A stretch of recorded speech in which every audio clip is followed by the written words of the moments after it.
I feel like Dad got something started back in the early 70s. And there are a lot of people who weren't so sure about what he was doing. Here we are almost 50 years later, and look at all that he inspired.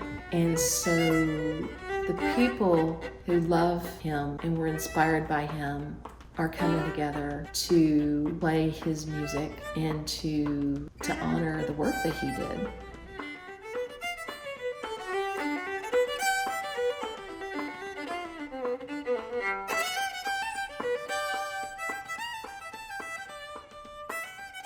He was writing tunes that were based on what he was doing at the time.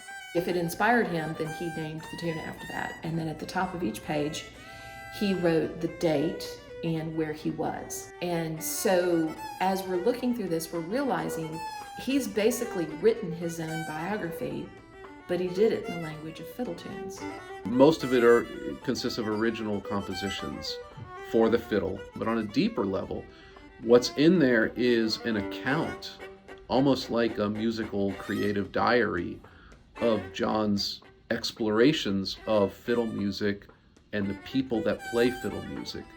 So that's where one day I think scholars will be able to dig into this and really pull all kinds of interesting insights out of what John left behind. It's a cliche, but it's a treasure trove. There's so much in there that John is telling us about what inspired him, what led him to produce that piece of work.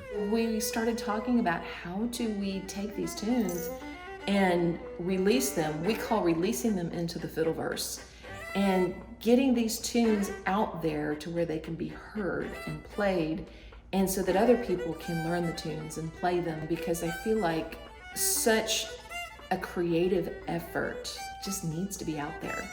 And I think Dad would love nothing better than to have his tunes go out and maybe become traditionals, maybe get play around a campfire, maybe become part of fiddle contests. Maybe people will choose to play these tunes, on their own albums or at their contests or, with their friends. And I think, to me, nothing would make him happier.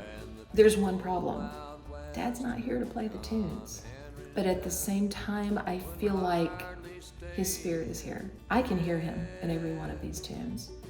Over the years, we've met a number of musicians who were either friends of Dad's or fellow bandmates, people who had been to his house. Also, a lot of younger musicians who maybe never met him, but were inspired by his music and really kind of grab on to what he was about. And we just thought, what better way to honor him? And this creative output, this music, these fiddle tunes, what better way to give them life now than to allow those who either knew Dad, were inspired by his music, to give these tunes a voice. Henry to the graveyard, and they looked at him good and long. The very last thing that they said about The goal is they get to pick the tunes that speak to them. They're not constrained by what someone else thinks it's supposed to sound like. We want them to use their creative energy and their vision to take what Dad started and breathe life into it.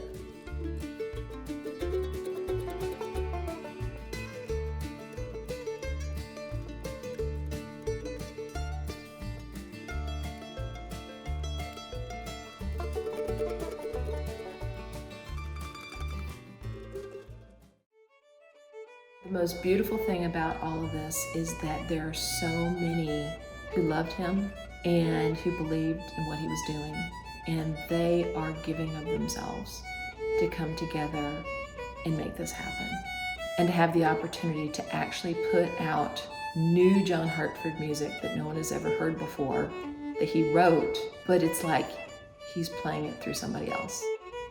This is an effort to honor Dad.